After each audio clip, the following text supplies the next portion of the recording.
Welcome to my channel. ಈಗಲೇ ನಮ್ಮ channel subscribe ಮಾಡ್ಕೊಳ್ಳಿ. ಲಕ್ಷ್ಮೀ ವರ್ಮ ಇಂದಿನ ಪೂರ್ತಿ ಸಂಚಿಕೆಯಲ್ಲಿ ಏನಾಗ್ತಿದೆ ಅಂತ ಈ ವಿಡಿಯೋದಲ್ಲಿ ನೋಡೋಣ. ಲಕ್ಷ್ಮಿ ತುಂಬಾನೇ ಕೋಪ ಮಾಡ್ಕೊಂಡು ಡ್ಯಾನ್ಸ್ ಮಾಡ್ತಿರ್ತಾಳೆ. ಇದನ್ನೆಲ್ಲ ನೋಡ್ತಾ ಮನೆಯವರೆಲ್ಲ ಶಾಕ್ ಆಗುತ್ತೆ. ಹೆದರ್ಕೊಂಡು ಡಾಕ್ಟರ್ ಹೊರಗಡೆ ಹೋಗಿದ ತಕ್ಷಣ ಏನಾಯ್ತು ಡಾಕ್ಟರ್, ಯಾಕೆ ಈ ತರ ಆಡ್ತಿದ್ದಾಳೆ, ಇದೆಲ್ಲ ನಾಟಕ ಅಲ್ವಾ ಅಂತ ಕಾವೇರಿ ಹೇಳಿದಾಗ, ಇಲ್ಲ ಇಲ್ಲ ಇದೆಲ್ಲ ನಿಜಾನೇ, ನನ್ಗೆ ಗೊತ್ತಾಗ್ತಿಲ್ಲ ಏನಾಗ್ತಿದೆ ಅಂತ, ಇಲ್ಲಿ ತುಂಬಾ ಭಯ ಆಗ್ತಿದೆ ನನಗೆ, ಈ ಕೇಸು ತುಂಬಾನೇ ಸೀರಿಯಸ್ ಆಗಿದೆ, ನೀವೇ ಇದನ್ನ ಹೇಗಾದ್ರೂ ಮಾಡಿ ಪತ್ತೆ ಹಚ್ಚಬೇಕು. ವೈಷ್ಣವ್ ಏನ್ ನಡೀತಿದೆ ಇಲ್ಲಿ ನನಗೆ ಗೊತ್ತಾಗ್ತಿಲ್ಲ, ನಾನು ಎಷ್ಟೋ ಪೇಷಂಟ್ಸ್ ನ ನೋಡ್ಕೊಂಡಿದ್ದೀನಿ, ಆದ್ರೆ ಈ ತರ ಕೇಸು ನಾನು ನೋಡೇ ಇಲ್ಲ, ತುಂಬಾನೇ ಸೀರಿಯಸ್ ಆಗಿದೆ ಅಂತ ಡಾಕ್ಟರ್ ಹೇಳ್ತಾರೆ. ಡಾಕ್ಟರ್ ಏನ್ ಹೇಳ್ತಿದ್ದಾರೆ, ಈಗ ತಾನೇ ಅವ್ರು ಮಾಡ್ತಾ ಇರೋದು ನಾಟಕ, ದೆವ್ವನೂ ಇಲ್ಲ ಏನೂ ಇಲ್ಲ ಅಂತ ಹೇಳಿದ್ರೆ ಪ್ರೂವ್ ಮಾಡ್ತೀನಿ ಅಂತ ಹೇಳಿ ಈಗ ನೋಡಿದ್ರೆ ಈ ತರ ಮಾತಾಡ್ತಿದ್ದೀರಾ ಅಂತ ಕಾವೇರಿ ಹೇಳ್ತಾರೆ. ಹೌದು ಹೇಳಿದ್ದೆ, ಆದ್ರೆ ಇಲ್ಲಿ ಏನೋ ಬೇರೆ ನಡೀತಿದೆ, ನನ್ಗೇನು ಅಂತ ಗೊತ್ತಾಗ್ತಿಲ್ಲ, ಆದ್ರೆ ಇದನ್ನ ಕಂಡುಹಿಡಿಯಲೇಬೇಕು, ಇಲ್ಲಾಂದ್ರೆ ತುಂಬಾ ತೊಂದರೆ ಆಗುತ್ತೆ ಅಂತ ಡಾಕ್ಟರ್ ಹೆದರ್ಕೊಂಡು ಹೊರಡೋಗ್ತಾರೆ. ಏನ್ ನಡೀತಿದೆ ಇಲ್ಲಿ ಒಂದು ಗೊತ್ತಾಗ್ತಿಲ್ಲ.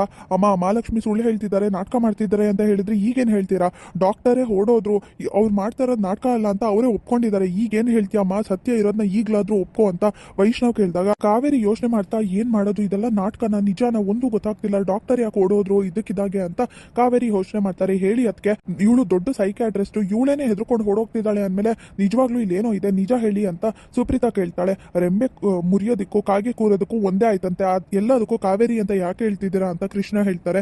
ಅಣ್ಣ ನೀನ್ ಈ ತರ ಹೇಳ್ಬೋದು, ಆದ್ರೆ ಕಾಗೆನೆ ರೆಮ್ಮೆನ ಮುಡಿದ್ರೆ ಏನ್ ಮಾಡೋದು, ಈ ಅತ್ತಿಗೆಗೆಲ್ಲ ಸತ್ಯ ಗೊತ್ತಿದೆ ಅಂತ ಸುಪ್ರೀತಾ ಹೇಳ್ತಾಳೆ. ನನ್ಗೇನು ಗೊತ್ತಿಲ್ಲ, ನಾನು ಏನ್ ಮಾಡ್ಲಿ ಅಂತ ಟೆನ್ಷನ್ ಮಾಡ್ಕೊಂಡು ಕಾವೇರಿ ಯೋಚನೆ ಮಾಡ್ತಿರ್ತಾಳೆ. ಹೇಳಮ್ಮ ನಿನ್ನೆ ಕೇಳ್ತಾ ಇರೋದು, ಯಾಕೆ ಈ ತರ ಮಾಡ್ತಿದ್ಯಾ, ಇರೋ ಸತ್ಯನ ಒಪ್ಕೊಬಿಡು ಅಂತ ವೈಷ್ಣವ್ ಕೇಳಿದಾಗ ಟೆನ್ಷನ್ ಮಾಡ್ಕೊಂಡು ಅಲ್ಲಿಂದ ಹೊರಟೋಗ್ತಾಳೆ ಕಾವೇರಿ. ನನ್ಗೇನು ಗೊತ್ತಿಲ್ಲ ಅಂತ, ಆದ್ರೆ ಇಲ್ಲಿ ಲಕ್ಷ್ಮಿ ಸತ್ಯ ಗೊತ್ತಾಗ್ಬೇಕು, ಸತ್ಯ ನನ್ಗೆ ಗೊತ್ತಾಗ್ಲೇಬೇಕು, ಅಲ್ಲಿವರೆಗೂ ನಾನು ಹೋಗಲ್ಲ, ಸರ್ವನಾಶ ಮಾಡ್ತೀನಿ ಅಂತ ಜೋರಾಗಿ ಕಿರ್ಚ್ಕೋತಾಳೆ. ಅಯ್ಯೋ ಏನ್ ಮಾಡೋದು ಈಗ ಅಂತ ಗಂಗಕ್ಕ ಯೋಚನೆ ಮಾಡ್ತಾ, ನೀವೇನ್ ಯೋಚನೆ ಮಾಡ್ಬೇಡಿ, ಅಲ್ಲಿ ಕಾವೇರಮ್ಮನ ಹತ್ರ ಹೋಗಿ ಸತ್ಯ ಕೇಳಿ, ನನ್ನ ಹತ್ರ ತಾಯ್ತಾ ಇದೆ, ನಾನು ಲಕ್ಷ್ಮಕ್ಕನ ಹೋಗಿ ಸಮಾಧಾನ ಮಾಡ್ತೀನಿ, ಅವ್ರು ತುಂಬಾನೇ ಜಾಸ್ತಿ ಕೋಪ ಮಾಡ್ಕೊಂಡಿದ್ದಾರೆ, ಹೋಗ್ತೀನಿ ನಾನು ಅವ್ರ ಜೊತೆ ಅಂತ ಲಕ್ಷ್ಮಿ ಹತ್ರ ಮಾತಾಡಕ್ ಹೋಗ್ತಾರೆ. ಲಕ್ಷ್ಮಕ್ಕ ನಿಜವಾಗ್ಲೂ ಇವತ್ತೇ ಕೊನೆ ದಿನ, ಆ ಡಾಕ್ಟರ್ ಎಲ್ಲ ಬೈಲ್ ಮಾಡ್ಬಿಡ್ತಾರೆ ಅಂತ ಹೆದರ್ಕೊಂಡಿದ್ದೆ, ಆದ್ರೆ ಸದ್ಯ ಹೇಗೋ ಬಚಾವಾದ್ವಿ, ಆ ಕಾವೇರಮ್ಮಂಗೆ ವಿಷಯ ಗೊತ್ತಾಗ್ಬಿಟ್ಟಿದ್ರೆ ನನ್ನ ಮನೆಯಿಂದ ಹೊರಗಡೆ ಹಾಕ್ಬಿಡ್ತಿದ್ರು ಅಂತ ಗಂಗಾ ಹೇಳ್ತಾಳೆ.